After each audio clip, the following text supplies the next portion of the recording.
To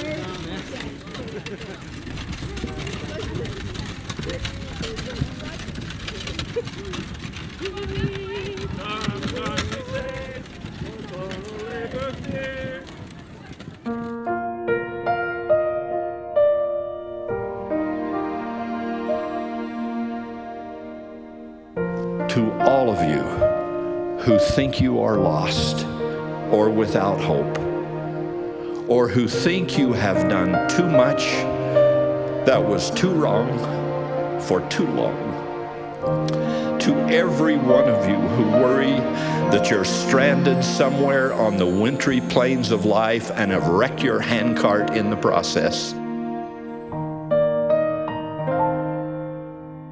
this conference calls out Jehovah's unrelenting refrain, "My hand is stretched out still."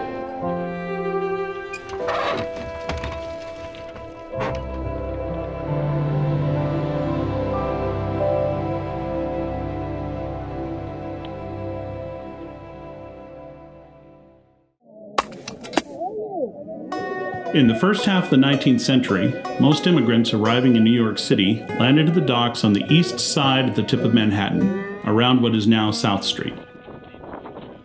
On August 1st, 1855, Castle Clinton became the immigrant landing depot. It was originally called Kesselgarten. By Yiddish-speaking Eastern European Jews, a Kesselgarten became a generic term for any situation that was noisy, confusing, or chaotic. And Castlegarten would have been the primary in-processing immigration center for the Saints who would be immigrating from Great Britain, particularly from the Liverpool docks, of which we were portraying throughout the trek.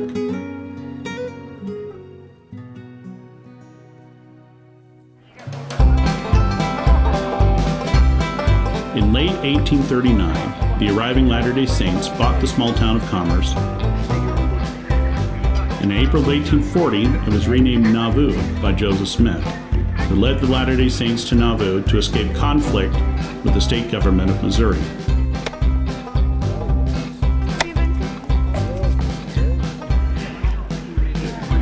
The word comes from Isaiah 52:7, "How beautiful upon the mountains." Today was good. It was fabulous. Great day. My shoulders ache. It is notable that by 1844, Nauvoo's population had swollen to 12,000, rivaling the size of Chicago at the time. After Joseph Smith's death in 1844, continuing violence from the surrounding non-Mormons forced most Latter-day Saints to leave Nauvoo. Most of these refugees, led by Brigham Young, eventually immigrated to the Great Salt Lake Valley. Really fun. There's lots of boys here. It's fantastic. Yeah. Each company has prepared some skits. Hi guys, we're the Garrett Family, and we got assigned fire safety because we're so hot. I love you, man! Bring more water!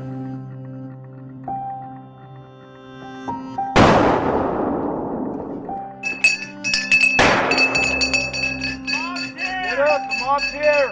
Gotta go! Just pack it up. Everyone move out, let's go, come on! The mob is here!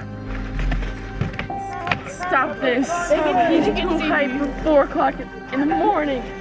It's earlier than seminary. Yeah. This is serious. This is for real. This is for real. They're coming. As soon as we get everything put together and get dressed, we're gonna meet together as a company by the road, okay?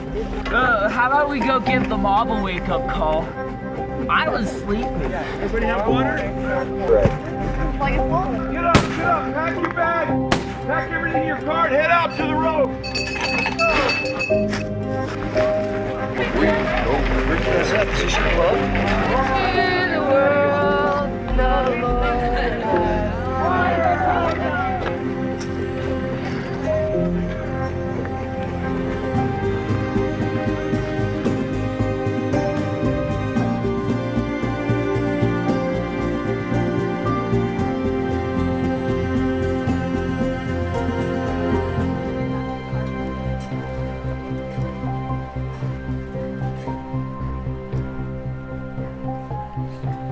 We're staying warm.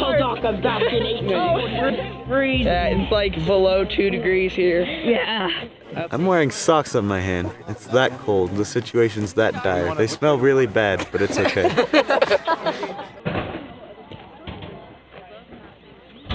The youth, they really just banded together, and I was mostly impressed with their unity and their thoughtfulness. They're just really very thoughtful despite the difficulties. I lost my shirt this morning. That was a moment of panic, and I can only imagine how the pioneers felt when they couldn't find their shirts. You can't just go shirtless with the mob chasing you. It was rough. I thought we were going to die. If it was a real mob, I think we would have died. I would have died. It would have took so long. Everybody was still like getting out of bed, so I called them slowpokes, and then I realized that I wasn't ready. By the time I was like awake and getting out, my sons had already gotten the stuff in the car and were ready to go. It was pretty amazing, actually. I was very impressed with how well they did. They were fantastic. We can't say enough about our family. They just threw in and did it. And our pa, he pointed out that like they were 8-year-olds who would like push the cart and stuff, and it was crazy to think about how like there were people that young. It was a good reminder of what the pioneers had to go through.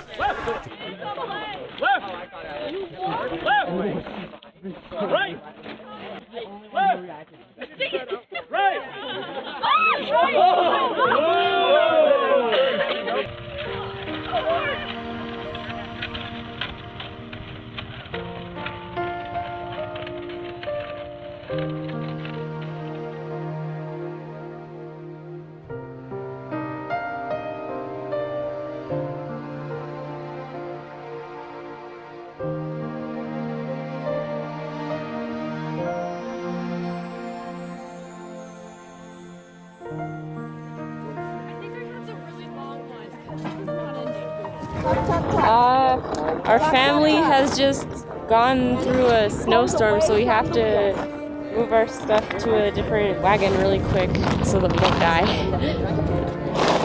Basically. Snowstorm coming. Yep. The idea is the one cart we have is broken down, and we're going to switch to the other cart. It's going to take some time.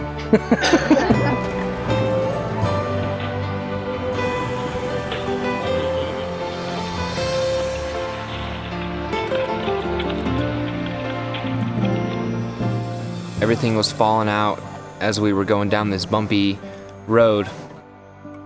And it wasn't too fun. We were kind of frustrated and tired after, the long day. Then our new handcart is not as good as condition. I mean, if this day was to happen again, I'd probably be able to do it. But I wouldn't want to. Hopefully it doesn't get harder than today, but it probably will. How exhausted are you? How would you describe it? On a scale of 1 to 10, probably 12. Camp. There's people sleeping everywhere. Agreed.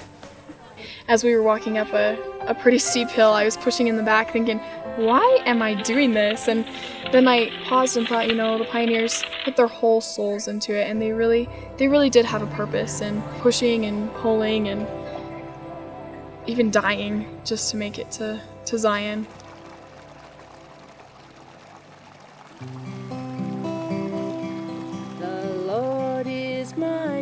Wintering Saints had left their homes in Nauvoo, Illinois, on relatively short notice and brought limited useful supplies. Influential non-Mormon Thomas L. Kane, seeking to convince the LDS leadership to establish a volunteer military group, later known as the Mormon Battalion, received permission from the United States federal government for the group to encamp in Omaha tribe lands. Due to arguments among the Otto and Omaha tribes over use of the land, the Mormons moved their camp 3 miles east to a site overlooking the Missouri River. There they built cabins and sod houses for the winter.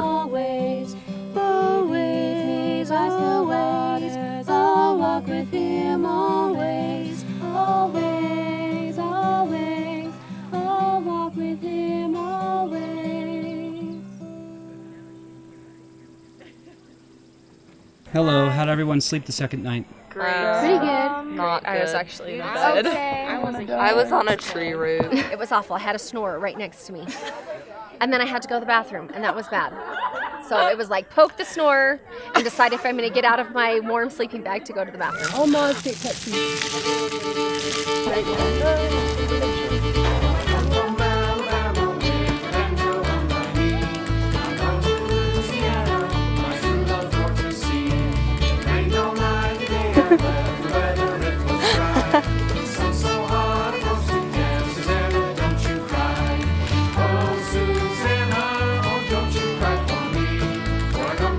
feels so good to be clean. At least my hair and face.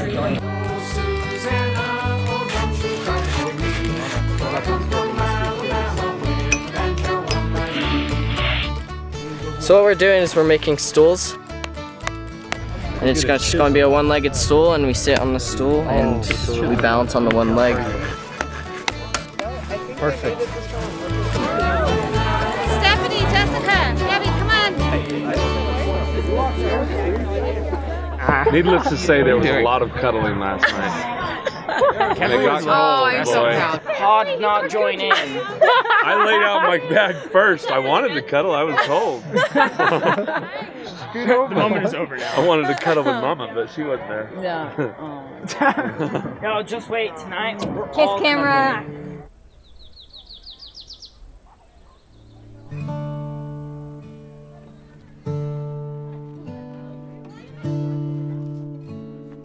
The ponies came in earlier to give us our letters from our parents that they wrote us for Trek.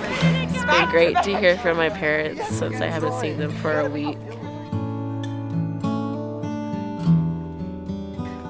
I love that you love babies and old people.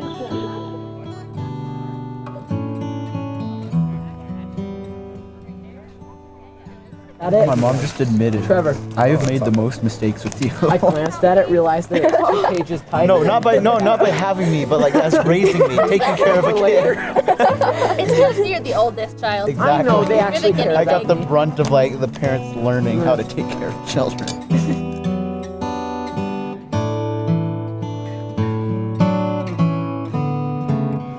I've had a lot of sets of parents throughout my life, and it's really hard to hear what they have to say when they tell me that they're proud of me and that they love me, because I remember like all the mistakes I made and all the times that I hurt them, and it's nice to know that they forgive me.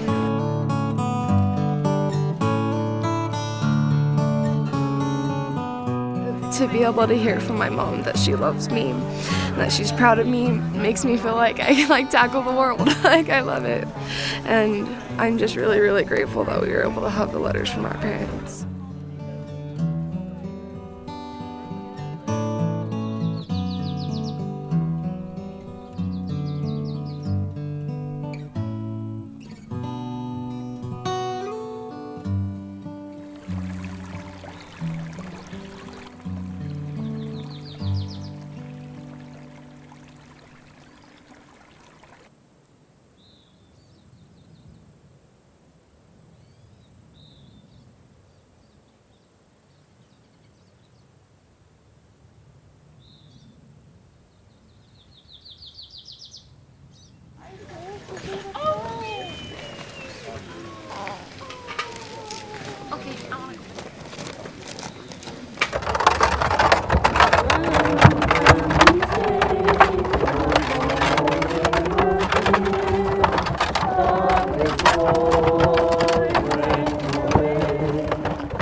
In 1856, more than 1,000 of our people found themselves in serious trouble while crossing the plains to the Great Salt Lake Valley. Because of a series of unfortunate circumstances, they were late in getting started. They ran into snow and bitter cold in the highlands of Wyoming. Their situation was desperate, with deaths occurring every day. President Brigham Young learned of their condition as the October General Conference was about to begin. He immediately called for teams, wagons, drivers, and supplies to leave to rescue the bereft saints. When they reached the Sweetwater River on November the 3rd, chunks of ice were floating on the freezing water. After all these people had been through, and in their weakened condition, that river seemed impossible to cross. It looked like stepping into death itself.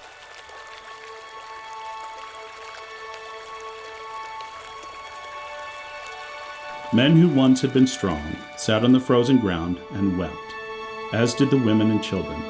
Many simply could not face that ordeal.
Three 18-year-old boys belonging to the relief party came to the rescue, and to the astonishment of all who saw, carried nearly every member of the ill-fated handcart company across the snowbound stream.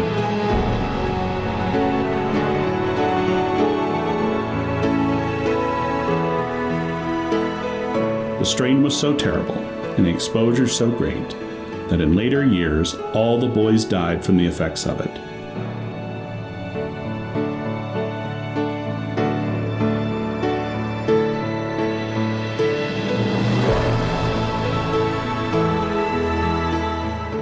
When President Brigham Young heard of this heroic act, he wept like a child, and later declared publicly, "That act alone will ensure C. Allen Huntington, George W. Grant, and David P. Kimball an everlasting salvation in the celestial kingdom of God, worlds without end."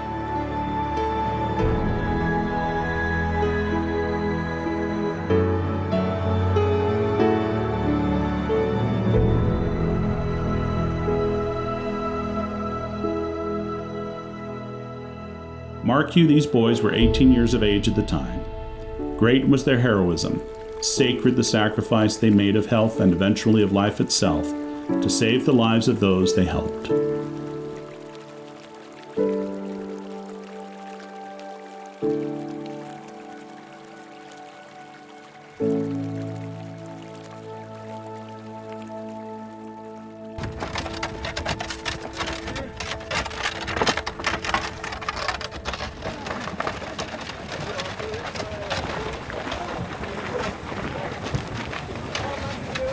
We split up, then all the young men had to pull their carts up, 8 of them, and then we had to wait and watch as the young women pulled their carts up. You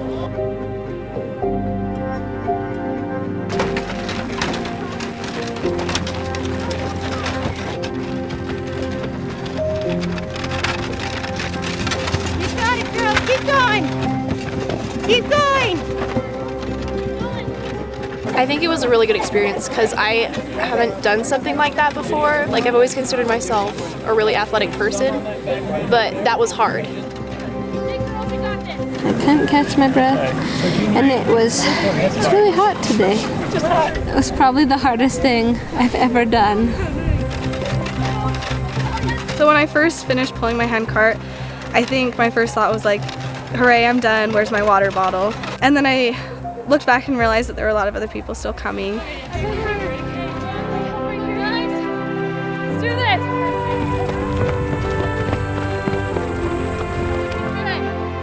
Let's go! Come on, girls! Let's go!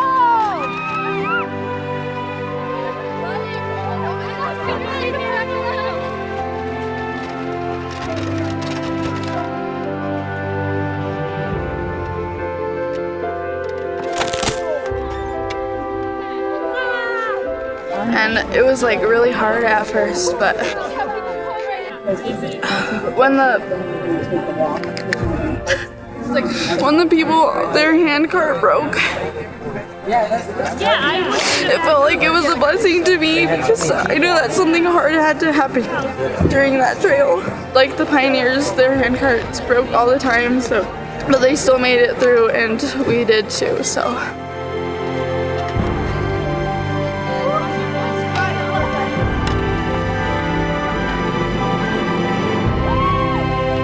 I have been a part of 2 other treks, and this by far has been one of the hardest swimming pools that there has been. Congratulations, you have done wonderful, and you have proven faith in every footstep. Remember that. No matter how hard it gets,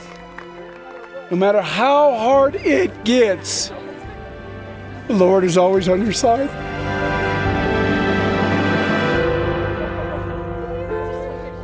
They laid me down on the ground because I was about to pass out. And they took my shoes off and were pouring cold water on me. And they gave me a blessing that I would be able to feel better and continue on. And I felt better.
Hosanna, Hosanna to God and the Lamb. Let glory to them in the highest. This was quite the adventure. For me, the overall experience has been how great the kids that we've been assigned have been. And I'm just so proud of them for being the hopeful, optimistic, and unifying force that they have been. I feel like I've learned a lot from them. I was impressed by how well all of them did, the boys and the girls. It was harder than I expected. It's hard, but worth it in the end. And lots of things happened that we didn't expect would happen. I almost died not actually, but it was pretty rough. But we did it. I'm proud of us. There's always going to be struggles, challenges, but as long as you believe you can do it and faithfully, God will be on your side no matter what. The Spirit just came so strong to me. And I hadn't ever really thought of the Pioneers as so amazing before. It's not something you usually think of, to be grateful for, until you actually, are sort of put in their shoes. Being able to see through someone else's eyes for a while, and to work hard, and feeling someone behind you cheering you on the whole way, that's kind of special. The character of Christ is to turn outward and to bless others. On the trek, I saw similarities where young men and young women, being so downtrodden, so tired, so sore, could have easily stopped, sat down, rested. But instead, they turned around and they looked at other families, other companies, and left their own family to help push or to help pull or to pick somebody up that looked like they were sad, to strengthen somebody. I saw the Savior in these young men and young women.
wish to remind everyone within my hearing that the comforts we have, the peace we have, and most importantly, the faith and knowledge of the things of God that we have, were bought with a terrible price by those who have gone before us. Those on the high, cold plains of Wyoming came to know him in their extremity, as perhaps few come to know him. But to every troubled soul, every man or woman in need, to those everywhere who are pulling heavy burdens through the bitter storms of life, he has said, "Come unto me, all ye that labor and are heavy laden, and I will give you rest."